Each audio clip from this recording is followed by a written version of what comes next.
Bonjour à tous, c'est Franck, votre spécialiste anti-nuisible. Aujourd'hui, je vais vous montrer deux, trois petits points qui sont importants.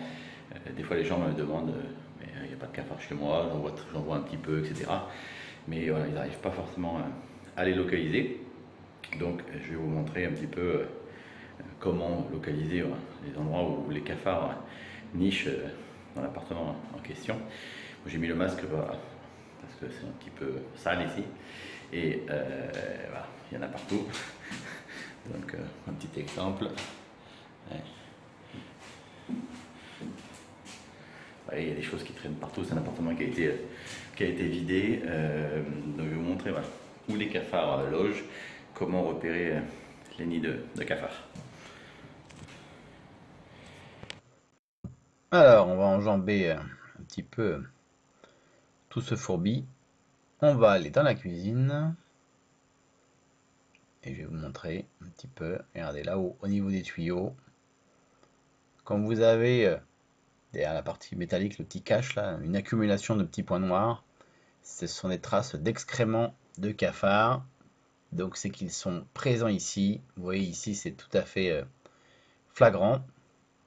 Donc tout ça, c'est les endroits évidemment, bon, après avoir traité, qu'il faudrait idéalement soit siliconer, soit mettre de l'enduit, quelque chose pour éviter justement toutes ces cachettes. Vous voyez, là on a la même chose. Voilà, c'est une cuisine où il y en avait beaucoup avant quand les gens étaient là. Là maintenant il n'y en a plus beaucoup et il y en a un petit qui traîne ici. Et pour traiter de façon efficace, un petit point de gel. Celui-là il n'a pas l'air très vivace. Parce que des fois quand on met le gel, déjà, des fois déjà, il court dans tous les sens. Là il bouge pas. Je vais le mettre juste devant lui, je vais donner à béquet. Ah, et là déjà il est en train de manger les antennes qui bougent. Il est content.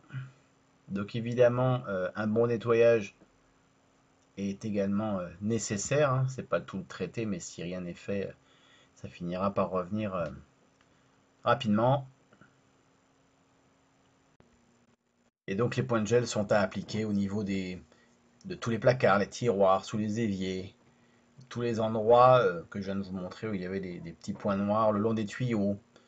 Faut imaginer voilà, ben, où est-ce que le cafard peut nicher, où est-ce qu'il peut se cacher. Voilà. Le nettoyage est primordial évidemment, mais pas que. On peut nettoyer et quand même avoir des cafards.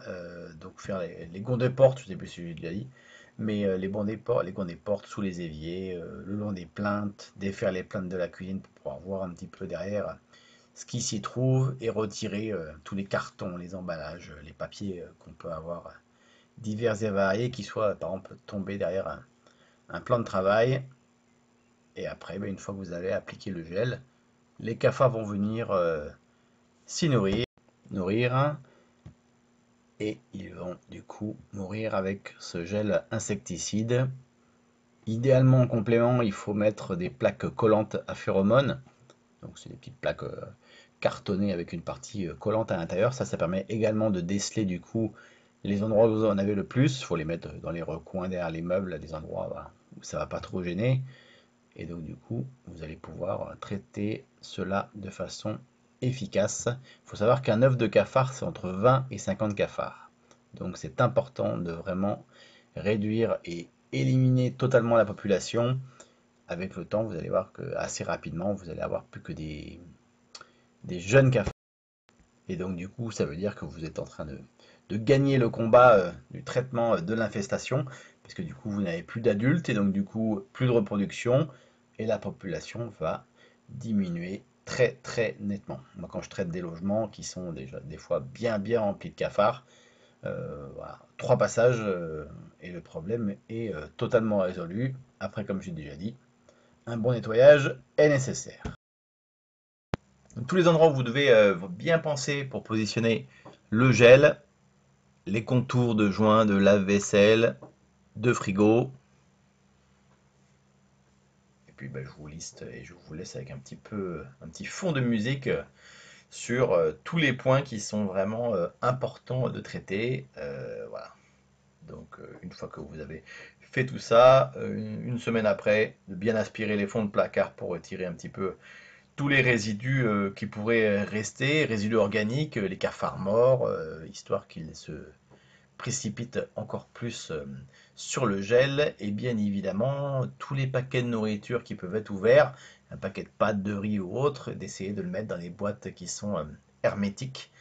Donc comme ça, ils auront moins d'accès facilement à de la nourriture et donc du coup, le gel en sera d'autant plus efficace. Mais aspirer, c'est vrai que les fonds des placards, c'est important, notamment pour retirer aussi tous les œufs qu'on peut avoir, sachant qu'un œuf de cafard peut contenir entre 20 et 40, 50 petits cafards quand ça va éclore, et donc forcément, des fois on peut se dire au bout de 3 semaines, j'ai eu une éclosion importante de cafards.